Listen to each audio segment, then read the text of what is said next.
This program is co-sponsored by Lupin Limited, Bing Lupin, enriching lives every day. MIDC Tarapur, Maharashtra for 01506. नमस्कार दोस्तों, KCN headlines ने की है एक नई शुरुआत। आपके सेहत को चुस्त दुरुस्त रखने व आपके मस्तिष्क को तीव्र करने हेतु एवं निरोगी काया के लिए हम ला रहे हैं अनोखा अनमोल कार्यक्रम। करें योग, रहें निरोग।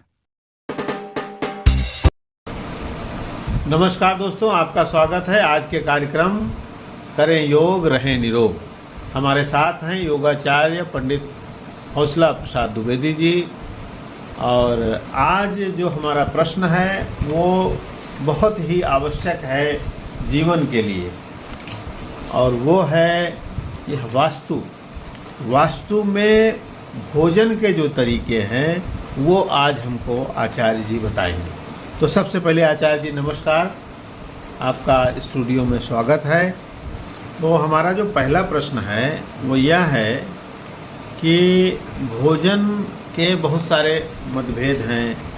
अभी भोजन के पहले पानी पीना चाहिए या भोजन के बाद पानी पीना चाहिए, तो सबसे पहले भोजन और पानी का तालमेल आप हमको बताइए।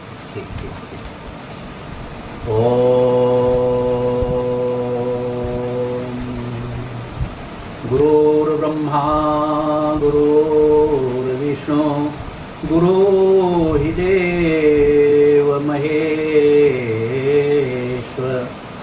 गुरु साक्षात् परब्रह्म, तस्मै श्री गुरुवे नमः, तस्मै श्री गुरुवे नमः।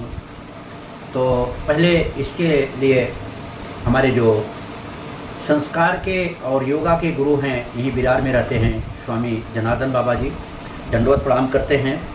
और जो वास्तु की बात आप किए थे, वास्तु गुरु हमारे हैं गोरे गुबरी प्रतापगढ़ के, उन्हें भी दंडवत प्रणाम। आज उनका ही दिन है, सोमवार, शंकर भगवान के पुजारी हैं।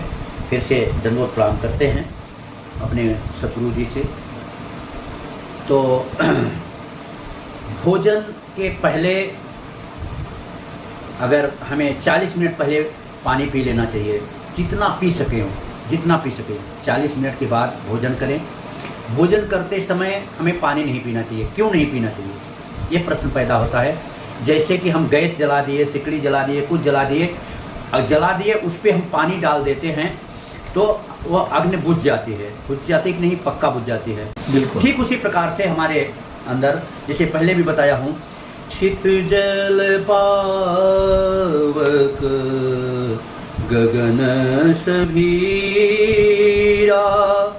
पंचरचित यह अधम शरीरा।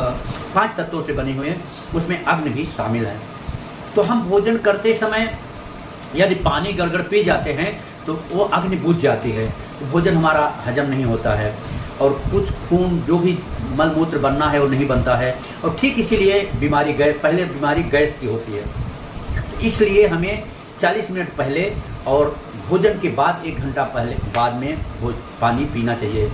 और खाली उतना करिए कि मुंह साफ कर लीजिए। बहुत ही सुंदर। अब आचार्य जी, हमारा जो अगला प्रश्न है वो यह है कि मान लीजिए भोजन में बाल आ जाता है, तो उसमें क्या करना चाहिए? जी हाँ, तो इसीलिए हमारी बहन बेटियों जो भी हैं, गृहिणी को यह चाहिए कि बाल झाड़ते समय यह सावधानी रखना चाहिए कि घर के अंदर एक भी बाल नहीं गिरना चाहिए। उससे घर में दरिद्रता आती है। भोजन में चला जाता है, उसमें भी घर में दरिद्रता आती है। इसलिए एक भी बाल इतनी सावधानी से निकाले हमारी बहन बेटियां भी, कि एक भी बाल घर में गिरना नहीं चाहिए। भोजन को लेके बहुत सारे और भी ऐसे संशय हैं, जैसे आदमी भोजन डाक जाता है तो उसको खाना चाहिए कि नहीं, ऐसे भोजन में ठोकर लग जाए तो उसको क्या करना। तो दोनों ही प्रश्न को। जी हाँ, तो जैसे भोजन की थाली हमारी परस दी गई है, तो कोई ऐसे बगैर देखे हुए अनजाने में लांघ जाता है, डांक जाता है जिसे बोलते हैं। अगर डांक जाता है तो उस भोजन को नहीं करना चाहिए। क्यों नहीं करना चाहिए? डांका हुआ भोजन जो गंदी नाली के कीड़े कचरे के बराबर हो जाता है, इसलिए वह भोजन नहीं करना चाहिए। और जो चलते चलते भोजन परसा हुआ है, थाली परसी हुई है और उस भोजन को पैर से ठोकर लग जाता किसी का, उस भोजन को क्यों नहीं करना चाहिए? क्योंकि वो मिथ्या के बराबर, पहले हमारे ऋषि मुनि पुरानिया मिथ्या बात बोलते थे, आगे वो भोजन हमें नहीं करना चाहिए, भूल के भी नहीं करना चाहिए। उस भोजन को बाहर बहारे कोई कौवा चले, कोई भी जीव जंतु खा जाते हैं, उस भोजन को लेकर स्वयं को ग्रहण नहीं करना चाहिए। हाँ, एक प्रश्न और भी था कि भोजन करने के बाद स्वयं हाथ से पोछा मारना चाहिए। जी हाँ, जी हाँ, जो भोजन करते समय मैं आँख से भी देखा हूँ, भोजन करने के बाद जहाँ भोजन करने बैठे हैं हम लोग, अन्नपूर्णा माता है, एक दो अन्न गिरा ही रहता है, तो लोग उसे पैर से मार देते हैं। पैर से कभी भूल के न मारे, उनसे हमारी हाथ जोड़ के विनती है, चाहे जेंट्स हो चाहे लेडीज हो, माताएं बहनें सबसे हाथ जोड़ के विनती है कि वो पैर से न मारें, वो हाथ से पोछा मारना चाहिए। और जो अन्न देवता गिरे हुए उनको उठा के कहीं अच्छी जगह पे रख दें या बाहर बहा दें, कौवा चिड़ै कोई खा जाए, कोई जीव जंतु खा जाए, उनके कट्टे लग जाए। और भोजन करते समय कभी भी भोजन अपने जिस पे शयन करते हम उस पे बैठ के भोजन नहीं करना चाहिए। अच्छा, भूल के भी नहीं करना चाहिए, उससे भी हानि होती है, हमें शारीरिक कष्ट पैदा होता है, घर में दरिद्रता आती है। इसलिए जिस भोजन पे जिस जगह पे हमने शयन करते हों, खाट हो बेड हो, आज तो बेड है, खाट की कोई वही नहीं है, तो उस पर हमें भोजन बैठ के नहीं करना चाहिए। भोजन के लिए कौन सा आसन उचित है जो शरीर के लिए अच्छा हो? जी हाँ, किस तरह? भोजन करते समय देखिए हमारे ऋषि मुनि पुराने लोग पहली बात तो हमारा पृथ्वी पे ऐसे बैठ के हमें भोजन नहीं करना चाहिए, पृथ्वी पे कुछ न कुछ आसन होना चाहिए। अच्छा, आसन होना चाहिए भोजन के लिए। और सामने भी देखिए मारवाड़ी वगैरह में भी लकड़ी का पीढ़ा वगैरह रहता है, पहले वैसे भी हम भी बनवाए थे, स्वयं बनवाए थे, और मारवाड़ी वगैरह रहता है। भोजन का स्थान ऊपर होना चाहिए, अन्नपूर्णा है, भोजन का स्थान सदैव ऊपर ऊंचा होना चाहिए, बड़ा पीढ़ा होना चाहिए जिसमें हमारा पानी वगैरह सब आ जाए।